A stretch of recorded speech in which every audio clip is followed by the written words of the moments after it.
Olá pessoal, aqui nós estamos com a quinta videoaula. O tema de hoje é conjuntos numéricos. Espero que vocês gostem, dê um like no final. Conjuntos numéricos. O primeiro conjunto a ser criado foi o conjunto dos números naturais. O que esse conjunto tem? Ele contém o zero e todos os números inteiros e positivos. Quando a gente fala inteiro, quer dizer que ele não pode ser fração e não pode ser número decimal. Aí, maior que o conjunto N é o conjunto Z, que é o conjunto dos números inteiros. O conjunto N só possui números positivos. O conjunto Z, ele vai ter tudo que o N tem e mais os números inteiros negativos. Então, ele vai ter o zero, os números inteiros positivos e negativos.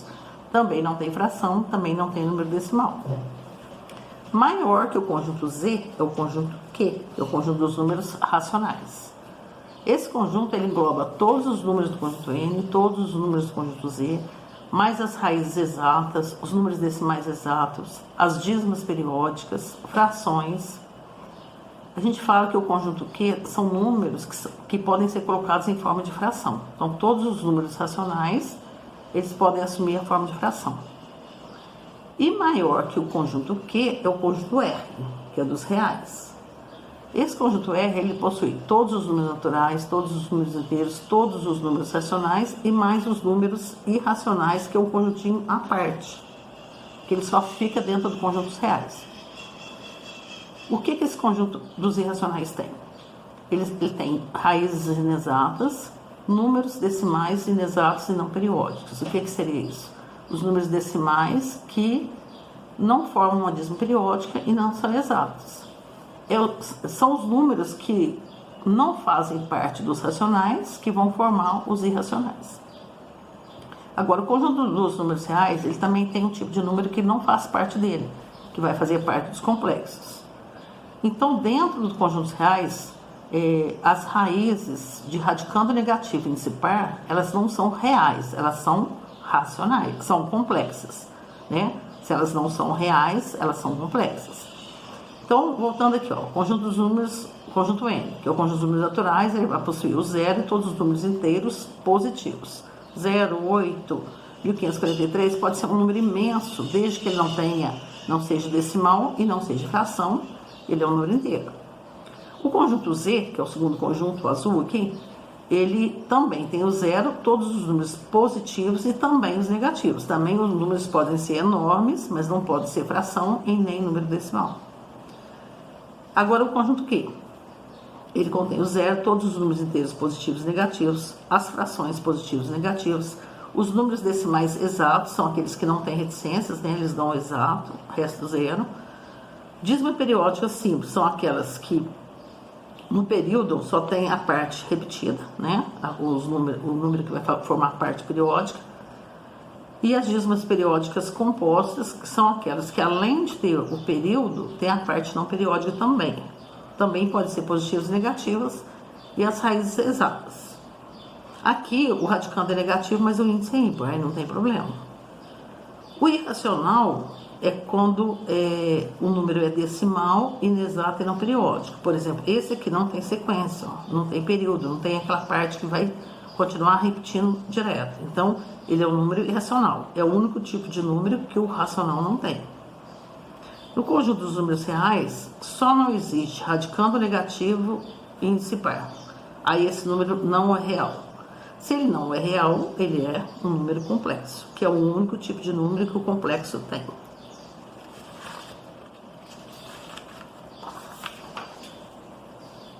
Dentro da parte de conjuntos, a gente vai falar de relação de pertinência e relação de inclusão. A relação de pertinência, como o próprio nome fala, pertinência. Então, vai pertencer ou não pertencer. Isso aqui acontece quando a gente está falando de elemento para conjunto. Então, eu vou falar se um elemento pertence ao conjunto ou se ele não pertence. Esse é o símbolo de pertence, esse é o símbolo de não pertence. Por exemplo, 4 e N. Que relação que eles têm? De pertence, porque o 4 é um número inteiro, positivo, então ele pertence ao conjunto N. O menos 7, como ele é negativo, eu vou falar que ele não pertence ao conjunto N. Quando eu ponho o asterisco aqui, significa que o zero não faz parte do conjunto. Então, o zero não pertence a esse conjunto. 5 menos 8 é menos 3, né? Eu subtrai e conserva o sinal do maior módulo. Conjunto Z tem número inteiro negativo, não pertence. Fração não pertence ao conjunto Z. Número decimal pertence ao conjunto Z. Aqui, porque o número decimal ele é um decimal exato, então ele pertence aos racionais. Raiz de radicando negativo índice par não pertence a R, vai pertencer ao conjunto dos complexos. Número decimal exato não pertence aos racionais. Aqui o sinal está do lado de fora, então não tem problema. Não é o radicando que é negativo, é o resultado da raiz que é negativo, então não tem problema. Então aqui pertence. Aqui também o zero pertence, porque ele só não pertence se tiver o asterisco. A relação de inclusão, a gente vai usar esses 4 símbolos. Está contido, não está contido, contém, não contém. Está contido para indicar que o primeiro conjunto menor está dentro do maior. O não está contido. Embora o primeiro conjunto seja menor ou tenha a mesma quantidade de elementos do segundo, mas tem elemento diferente. Os conjuntos não têm elementos todos iguais. Contém, para falar que o primeiro conjunto contém o segundo. E esse é para falar que o primeiro conjunto não contém o segundo, que às vezes, embora menor ou do mesmo tamanho, mas tem elementos diferentes. No caso aqui, para eu colocar o símbolo, ver se está verdadeiro ou falso, a primeira coisa tem que ver a posição. A boca do sinal tem que estar virada para o conjunto que tem mais elementos. Então, no caso, o Z tem mais elementos, a boca do sinal tem que estar virada para ele. Depois eu tenho que olhar se esse conjunto está aqui dentro. Se tiver, tá certo. Se não tiver, eu teria que riscar. O R é um conjunto que tem mais elementos que o Q. Então, a boca virada para ele, tá certo, verdadeiro.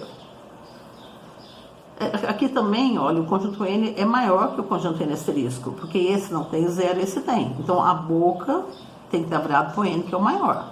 Só que o símbolo está errado, ó. Teria que ser o está contido. Está falando que não está contido, então é falso. Esse também está certo, porque o conjunto Q tem mais elementos que o conjunto Z, então verdadeiro, está contido.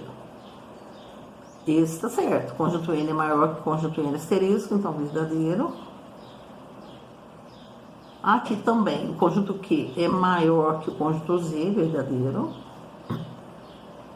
Esse também é maior, porque aqui está indicando ó, que esse conjunto tem zero e tem números inteiros positivos. E esse aqui, como ele não tem sinal nenhum, ele tem todos os tipos de número, positivo, negativo e zero. Então, o sinal virado para o maior, certinho. Aqui está falando que o conjunto N não está dentro do conjunto R. Falso, porque o conjunto N está dentro do conjunto R, conforme a gente viu o diagrama no começo da aula. Esse aqui é o mesmo conjunto, ó. Só que aqui ele tem o zero, positivo e negativo, e esse só tem o zero e negativo. Então, está falando que não está contido, então é falso. Esse está certo, verdadeiro, por quê? Porque esse conjunto aqui tem todos os números reais e esse aqui só tem os positivos. Ele não tem zero, não tem negativo, só tem os positivos. Mas ele está dentro. Aqui já está errado, ó, porque o conjunto de K ele é maior que esse. Então, se ele é maior, o símbolo teria que ser virado ao contrário. Teria que ser Z contém o Z mais, quer dizer, conjunto dos números inteiros não negativos. Esse também está errado, porque esse é maior, então teria que ser conjunto N contém conjunto N asterisco. Então, esse é falso e esse é falso.